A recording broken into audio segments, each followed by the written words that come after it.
ও আমার দেশের মাটি, তোমার পরে ঠেকাই মাথা। ও আমার দেশের মাটি, তোমার পরে ঠেকাই প্রাক্তন এমপি, ৬০ দশকের প্রখ্যাত ছাত্রনেতা জনাব এম কফিলউদ্দিন ভাইয়ের বাসায় এসেছি। এই বাসাটিও একটি ঐতিহাসিক বাসা। আমরা এখন তার থেকে তার কথা শুনব। নাম, পুরো নামটাকে? এম কফিলউদ্দিন। এম কফিলউদ্দিন। বাবার নাম? মৃত মোহাম্মদ ইসলাম। মার নাম? মার নাম সুফিয়া খাতুন। এম কফিলউদ্দিনের বাড়ি বলা যায়, অথবা ইসমাইল মুন্সির বাড়ি। আচ্ছা। ডিসি রোড, পশ্চিম Bakulia DC road, Chawkbazar, Chittagong.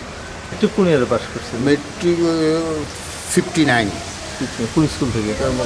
Muslim high school, সরকারি মুসলিম হাই স্কুল। তখন তো সেখানে বোধহয় ছাত্র রাজনীতি ছিল না। ছাত্র রাজনীতি ছিল না। তারপরে সিটি কলেজে প্রথমে ম্যাগাজিন সেক্রেটারি ছিলাম, তারপরে জেনারেল সেক্রেটারি 63-তে।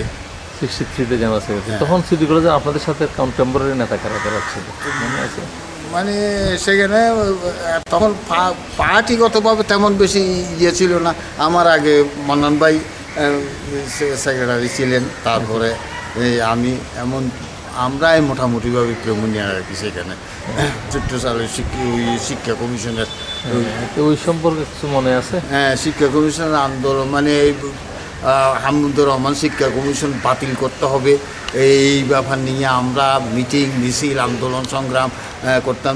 চট্টগ্রাম কলেজে কালামাবু বলতাম, ওই তারা এরা ছিল, এদের সঙ্গে যোগাযোগ। তার ছাত্র শক্তির প্রফেসর মোহাম্মদ হোসেন খান, হারুন খান, এরা ছিল। এবং এম এ আজিজ আমাকে 6 দফা ব্যাখ্যা করে বক্তৃতা দেওয়ার জন্য সবসময় দায়িত্ব দিতেন। আমি এবং চট্টগ্রামের বিভিন্ন জায়গায় ওনার সঙ্গে সভা সমাবেশে ওই 6 দফার ব্যাখ্যাটাই আমি খুব সুন্দরভাবে দিতে পারতাম এবং আমাকে দায়িত্ব দেওয়া হইতো। তো মানে 6 দফা দেওয়ার পরেই এই বাড়িটা মোটামুটিভাবে ছাত্রলীগের কেন্দ্রের মতো ছিল। বিভিন্ন আন্দোলন সংগ্রামে, হাইব্রিড আন্দোলন সংগ্রামে এইখানেই সভা সমাবেশ, মিটিং এগুলো হতো। এমন হরতাল যখন হইতো তখন এই ডেউরিটা এখনও আছে, এস এম ইউসুফ, তারপরে রব্বান, কক্সবাজার গোলাম রব্বানি, তারপরে ফেরদৌস কুরাশির ভাইয়ের নাম কি, সাবের আহমদ আজগুরি, এরা সব এইখানেই থাকতো। তাদেরকে আমি সাহায্য সহযোগিতা যদ্দু পারতে, খাওয়া দাওয়া ম্যানেজ করার ইয়েটা আমার উপরই ছিল। 20শে মার্চ যখন স্বাধীনতা ঘোষণা হয়ে গেল, তখন তো আমরা সব মিটিং, মিছিল, এই সেই মানে স্বাধীনতার দিকেই আমরা এক দফা এক দাবি। আমরা মানে স্বাধীনতায় আমাদের একমাত্র কাম্য। স্বাধীনতা যখন ঘোষণা হয়ে গেল, তখন আমরা লালদিঘির মাঠে জনসভা, মিটিং, মিছিল, স্বাধীনতার দিকেই অগ্রসর হতে প্রতিরোধ, মানে তারপরেও পাকিস্তানিদের প্রতিরোধ আর মানে এখানে আসে নাই। এই যতদিন আসে নাই ততদিন কিন্তু আমরা জনগণকে উদ্বুদ্ধ করার জন্য মিটিং, মিছিল চালিয়ে গেছি।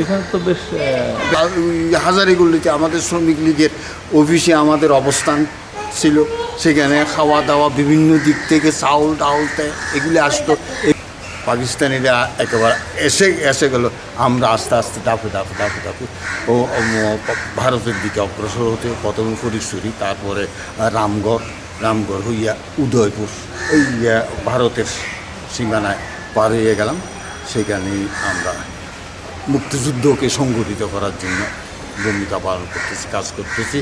আমি সেখান থেকে মানে আমরা উদয়পুর, ধ্বজনগর ইয়ুথ ক্যাম্প স্থাপন করে বিভিন্ন বাংলাদেশের বিভিন্ন জায়গা থেকে এই ইয়ুথ ক্যাম্পে, ধ্বজনগর সূর্য সেন ইয়ুথ ক্যাম্প, হারুন সাহেবের নেতৃত্বে আমরা প্রতিষ্ঠা করেছি।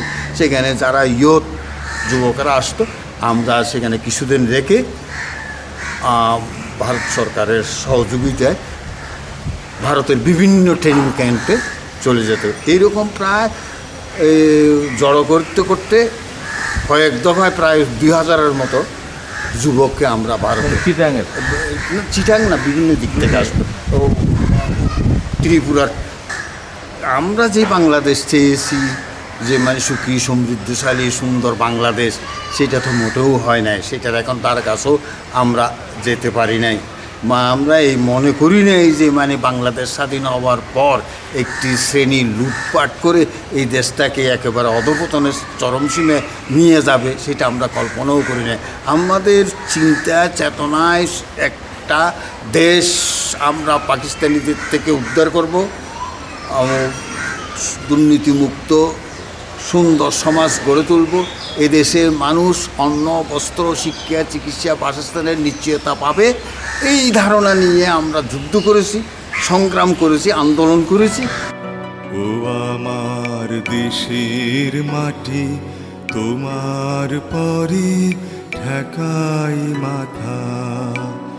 ও আমার দেশের মাটি, তোমার পরে ঠেকাই মাথা।